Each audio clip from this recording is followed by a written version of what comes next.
bienvenue sur mon petit coin internet.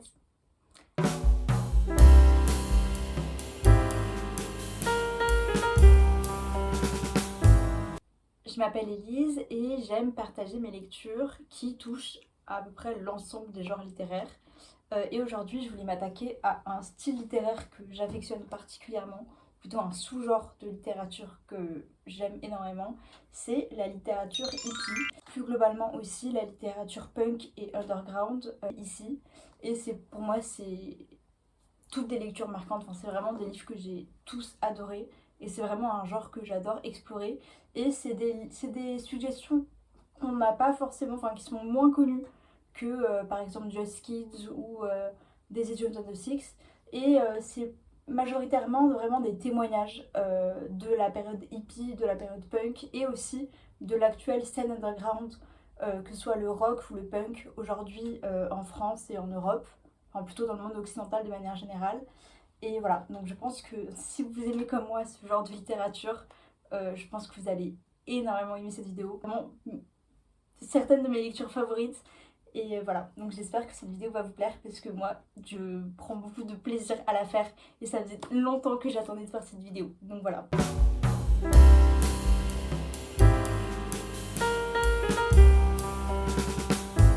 Je vais commencer tout de suite avec le dernier hippie de Penny Rimbaud.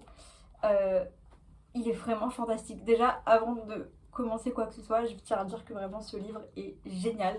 Il est un peu complotiste, on va pas se mytho. Donc c'est Penny Rimbaud qui écrit ce livre du coup sur cette personne. C'est Penny Rimbaud qui écrit ce livre en l'hommage de son ami Wally Hope, qui était un hippie, du coup un vrai hippie des années 70 et qui a également fait partie de la scène punk des années 80, enfin plutôt du milieu des années 70. Il a fait partie de certains groupes qui ont vraiment propulsé la scène punk, notamment la scène musicale en Angleterre. Et voilà, il a été à l'origine, Wally Hope, d'un certain nombre d'émeutes et d'un certain nombre de mouvements contestataires anarchistes en Angleterre dans les années 70. Et donc en fait, Wally Hope est décédé en 1982.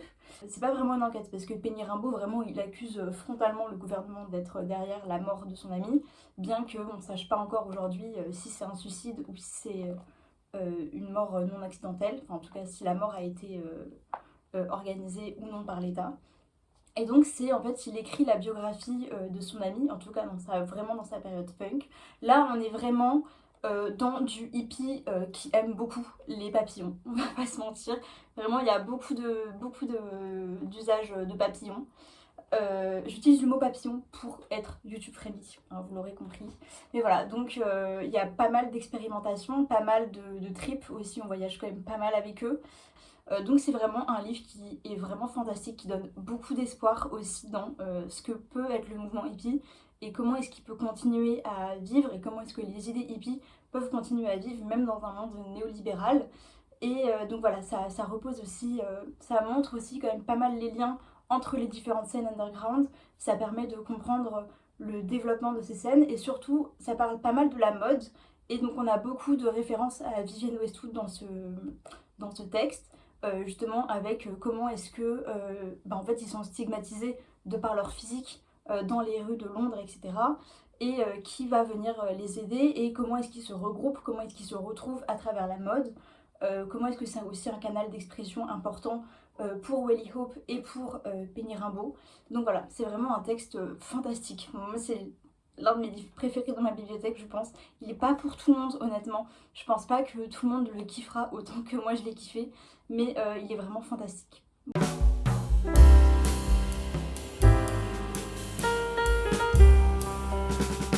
Dans un registre toujours très papillon, on a Eroica de Pierre Ducrozet.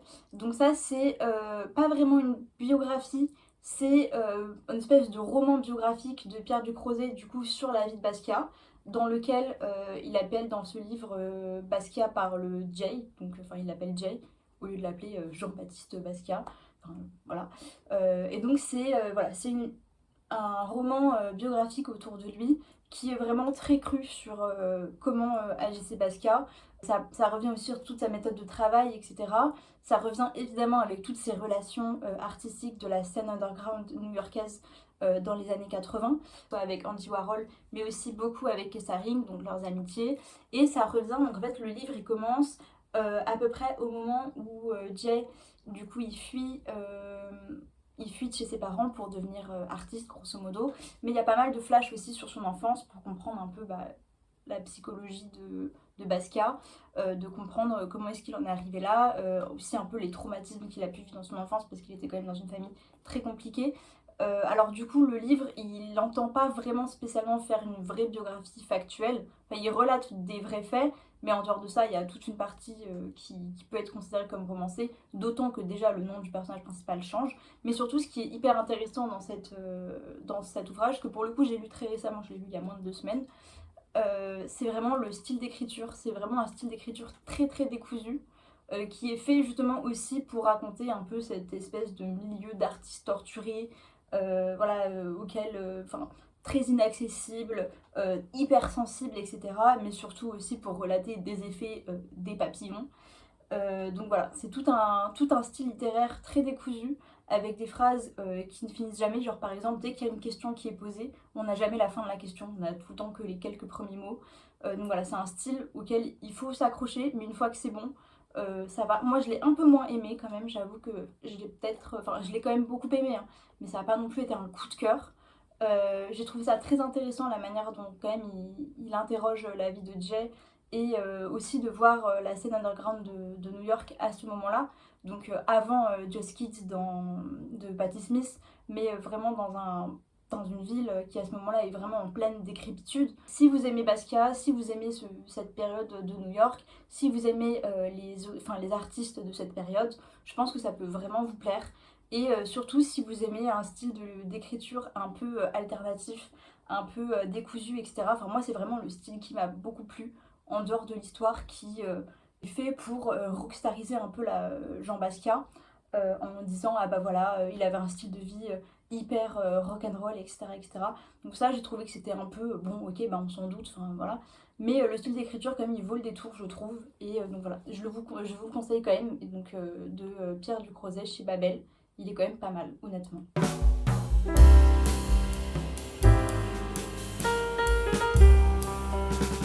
Donc ensuite je vais vous parler d'un de mes chouchous, c'est vraiment, je pense, un de... Alors sur le coup ça n'a pas été un coup de cœur, mais honnêtement ça reste quand même un gros coup de cœur, je pense, aujourd'hui, maintenant. C'est La Maison Bleue, enfin C'était une Maison Bleue, de Phil Palladio. Déjà je l'aime parce que pour le coup c'est vraiment un livre d'une authenticité incroyable. Enfin, je pense que si vous vous intéressez au milieu hippie, au milieu underground et au milieu punk de cette période, vous connaissez sans doute, enfin vous savez sans doute que San Francisco c'était l'un des épicentres de la mouvance hippie, que c'est un peu de là d'où c'est parti.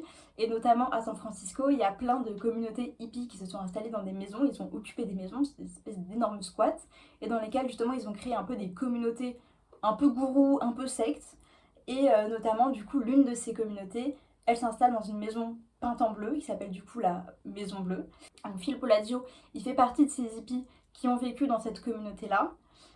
Communauté qui était vraiment très très branchée papillon. Cette fois-ci, vraiment, on est sur vraiment de la grosse compagnie de papillons. Et en fait, c'est l'une des communautés les plus connues parce qu'il y a un Français et sa sœur. Je crois que c'est. Donc, le Français c'est Luc, et il me semble que sa sœur s'appelle Maxime, mais je suis pas sûre de ce que j'avance. Qui sont venus du coup dans cette communauté de la Maison Bleue et qui ont écrit une chanson qui s'appelle donc C'était une Maison Bleue, et qui du coup a gravé un peu la communauté de la Maison Bleue dans l'histoire de la musique hippie, etc., qui est une musique encore connue aujourd'hui, et qui parle en fait de chacun des membres de la communauté. Donc ça c'est une vraie photo de la communauté. Et voilà, enfin, c'est vraiment un livre hyper authentique parce que Phil Palladio, lui, c'est vraiment pas le dernier à aimer les papillons. Il trouve ça très chouette, les papillons. Vraiment, il prend... Enfin, il aime toutes les sortes de papillons possibles, et vraiment, il en fait état. Il faut pas avoir peur des papillons. Mais c'est vraiment...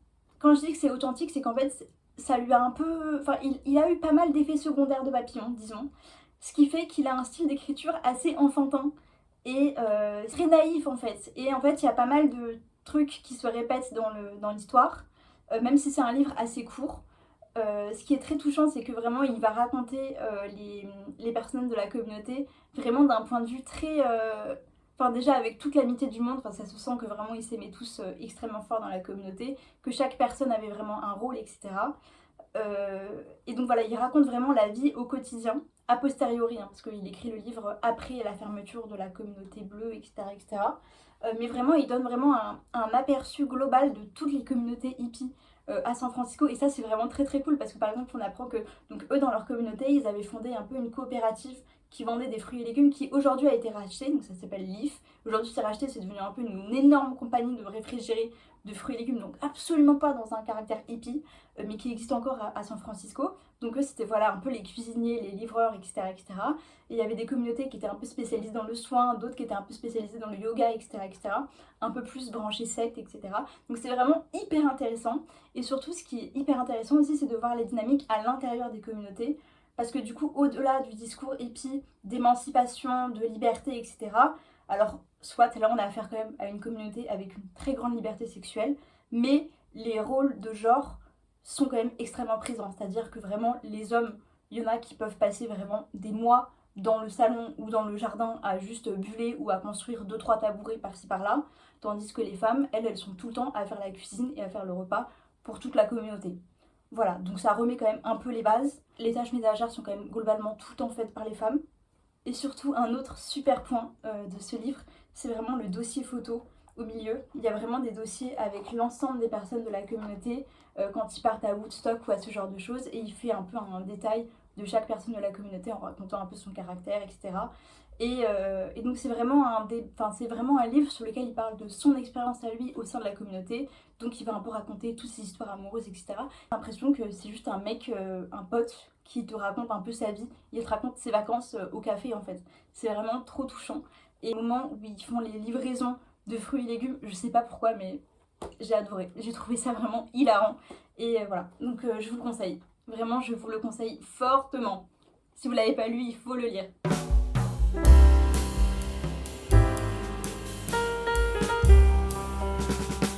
Ensuite, comment parler des hippies sans parler des Beatles? Je sais pas. Ça, c'est pareil, c'est un autre livre, une acquisition assez récente. C'est un cadeau d'anniversaire. C'est mon oncle qui me l'a offert pour mon anniversaire. Et j'étais la plus heureuse, quoi. C'est moi qui lui avais demandé, hein. Et déjà qu'il est magnifique, je l'avais vu en librairie. Du coup, c'est donc l'histoire de Paul McCartney après la dissolution des Beatles, après la séparation des Beatles. Et en fait, c'est pas lui qui avait voulu la séparation des Beatles à l'origine, même si c'est lui qui a fait. Enfin, il y a eu un truc qui a fait qu'il a été accusé de la séparation des Beatles, etc. Et donc en fait, c'est la dépression de Paul à la fin des Beatles et sa reconstruction progressive à travers la musique, à travers les relations. Et voilà, sa reconstruction en fait à travers son nouveau groupe de musique et à travers sa famille. Donc c'est vraiment Paul, quelqu'un qui est très très attaché à sa famille, à ses enfants et à sa femme. Et voilà, donc ça vraiment ça guide un peu toute sa vie. Et notamment aussi avec un retour aux sources parce qu'il part dans son cottage en Écosse. Il part aussi après écrire un album au Sénégal. Et comme le dit Hervé Bourris, parce qu'à la fin il y a une interview de Hervé Bourris, c'est je pense aussi un bon moyen de comprendre ce que c'est que les différents modes de vie hippie. Parce que jusque-là on a beaucoup parlé des papillons, des vies rock'n'roll, etc. Paul, c'était pas spécialement son truc. Lui, ce qui l'intéressait, c'était vraiment une vie auprès de sa famille, etc. Et en fait, il raconte que sur le moment, enfin pendant les années 60-70, c'était vu comme un mode de vie un peu conservateur, etc. Très loin de la vie que menaient Yoko et John à la même période. Et alors que lui, du coup, il était un peu accusé d'avoir un mode de vie conservateur, alors qu'on s'aperçoit aujourd'hui que c'est un mode de vie qui est beaucoup plus valorisé, enfin surtout pas dans le sens conservateur, mais dans le sens ou voilà, de prendre soin de soi, de prendre soin de sa famille, etc. Et donc ça, c'est vraiment, ça permet aussi de remettre en perspective les différents modes de vie hippie avec des choses qui sont pas forcément aussi caricaturales. Le seul défaut que je trouve qu'il y a dans le livre, c'est que on s'attarde pas justement assez sur ces relations, enfin sur les relations avec les autres Beatles. Évidemment, il a été en conflit avec pas mal d'entre eux pendant longtemps, mais pour moi, on voit pas assez ces relations avec les Beatles, notamment à la fin, quand ils se sont assez réconciliés, etc. on s'attarde pas assez sur la question, d'après moi. Mais c'est le seul bémol que j'ai trouvé à la BD, qui en plus est vraiment sublime. Alors par contre, je vais essayer de vous trouver une photo, mais elle est quand même... Voilà. La BD n'est quand même pas très flatteuse envers Ringo, quoi. On n'est pas sur... on n'est pas sur du dessin...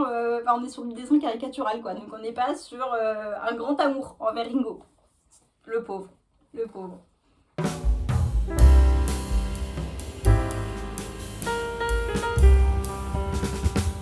Ensuite, et là vous allez être jaloux. Vous allez être jaloux. C'est le dernier sur la piste de Zawi, de Raphaël Zawi. Pourquoi vous allez être jaloux? Parce que Raphaël Zawi, si vous ne savez pas, c'est l'ancien chanteur de Thérapie Taxi, qui aujourd'hui a sa carrière musicale propre. Fantastique par ailleurs. Je suis loin d'être la dernière fan. Vraiment, j'ai été pendant très longtemps une énorme fan de Thérapie Taxi. Et après, une énorme fan du travail de Raphaël Zawi à titre personnel. Ce qui fait que j'ai la dédicace. Voilà. Voilà, ça y est, vous êtes jaloux. Je savais que vous alliez être jaloux. Bref.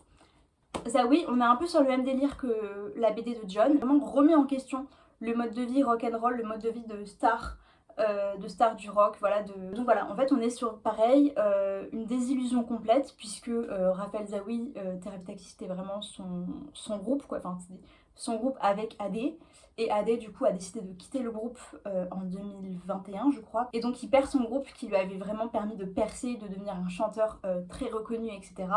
Et surtout que la carrière d'AD, elle va tout de suite prendre, la carrière d'AD en tant que chanteuse indé, va tout de suite prendre, alors que lui, ça va être vraiment très long, etc. Donc c'est vraiment cette descente aux enfers, encore une fois, cette dépression documentée, hein, pour le coup, qu'il raconte dans ce livre. Et pareil, son retour à lui-même. Donc son passage également beaucoup par les papillons. Alors il s'est jamais caché d'avoir beaucoup utilisé les papillons. Et notamment, il raconte un gros bad trip qui lui est arrivé à Londres pendant plusieurs jours. Il y a beaucoup de thèmes qui sont abordés, qui, pareil, remettent aussi en question son mode de vie très peu sain, avec des événements un peu traumatiques qui lui sont arrivés, avec le fait d'avoir perdu sa mère en pleine tournée, etc. etc. Et du coup, ça va aussi après avec une reconstruction de soi et une reconstitution d'une estime de soi à titre individuel, puisqu'il va se remettre à écrire, il va se remettre à faire des chansons et il va repercer à titre personnel. Il est vraiment super bien écrit. Le livre est vraiment très beau, il est très juste. Vraiment l'héritage, c'est vraiment le livre, je pense, qui parle le plus de l'héritage hippie et de l'héritage punk dans la scène actuelle. Enfin, je pense que dans ce cas-là, si vous êtes punk, si vous êtes rock et si vous êtes hippie, lisez-le. Enfin, vraiment, il est super. Et donc le dernier sur la piste, c'est évidemment aussi le nom de son premier album solo. Donc voilà, c'est...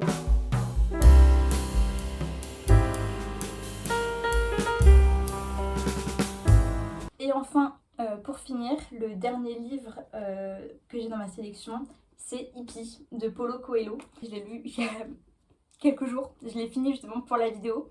C'était mon premier livre de Paulo Coelho, donc je savais pas trop à quoi m'attendre, mais vraiment j'ai adoré. C'est un livre qui se veut un peu autobiographique, mais il est vraiment très honnête sur le fait qu'il sera pas objectif. Et ça déjà je trouve que c'est très bien, puisqu'il écrit... les histoires qui suivent proviennent de mon expérience personnelle. J'ai condensé quelques passages et parfois modifié l'ordre des événements, les noms des personnages ou certains détails, mais tout est vrai. J'ai privilégié l'emploi de la troisième personne, du singulier, pour donner leur place à tous les personnages et mieux les décrire dans leur vie respective. Donc voilà, ça je trouve que c'est important parce que donc on est dans une autobiographie, mais il parle pas du coup à la première personne et il raconte vraiment le point de vue de l'ensemble des passagers avec lesquels il s'est lié dans ce trajet, puisqu'en fait le livre il raconte vraiment Paulo Coelho qui du coup arrive à Amsterdam, tombe sur quelqu'un et prend le bus, un bus qui s'appelle le Magic Bus et qui fait un voyage entre Amsterdam et Katmandou, un voyage en bus, du coup un bus hippie évidemment. Et donc voilà, donc il est dans sa période hippie quand il est jeune dans les années 60. On est juste après mai 68. Et voilà, donc il raconte cette épopée-là, un amour qu'il a eu aussi dans ce bus, etc. Donc c'est vraiment un livre qui est hyper touchant et qui vraiment est hyper enivrant. Alors là, pour le coup, très peu de papillons. Très peu de papillons. Du hippie healthy, si on peut dire. Et bref, je l'ai adoré parce que la plume, elle est magnifique. Là, j'avoue que vraiment, c'est sublime. C'est vraiment, ça t'embarque. Enfin, le livre fait 300 pages et je l'ai lu en 2 jours. Hyper enivrant. Et vraiment enivrant, c'est le mot, parce que vraiment, j'étais posée sur les pelouses de Nanterre en mode vraiment relaxation totale. Et juste, j'avais presque l'impression justement de rentrer en transe vraiment en lisant le texte, alors même que, parce qu'il est vraiment dans des délires pour le coup, lui, très spirituel. Et ça interroge aussi pas mal les grandes figures du mouvement hippie de l'époque, etc. et de leur influence sur le milieu hippie, puisque dès que les Beatles disent qu'un endroit était nul, plus personne n'y va, quoi. Enfin, c'est vraiment super drôle. Et surtout, ce qui est chouette aussi, c'est qu'on a une petite illustration. On a la carte du trajet du Magic Bus qui va du coup de Amsterdam à Katmandou. Et ça, je trouve ça quand même trop trop mignon. Voilà, donc j'ai vraiment adoré Hippie. En fait, de toute façon, comme je l'ai dit, j'ai aimé tous les livres de cette sélection puisque c'est de la littérature que j'aime et qui me parle énormément. Et bref, voilà quoi.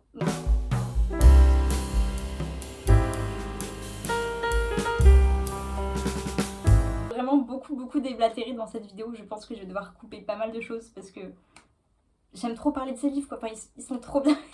Je sais pas quoi vous dire. J'espère vraiment que ces livres vont vous intéresser et que vous allez prendre autant de plaisir que moi à les lire parce que c'est vraiment de la littérature que personnellement j'adore et j'aimerais tellement pouvoir partager vos avis sur ces livres parce que vraiment c'est des livres qui résonnent tellement fort et qui pour moi sont toujours tellement actuels que voilà, j'espère vraiment que cette vidéo vous aura plu, que vous aurez trouvé des super recommandations, je l'espère vraiment.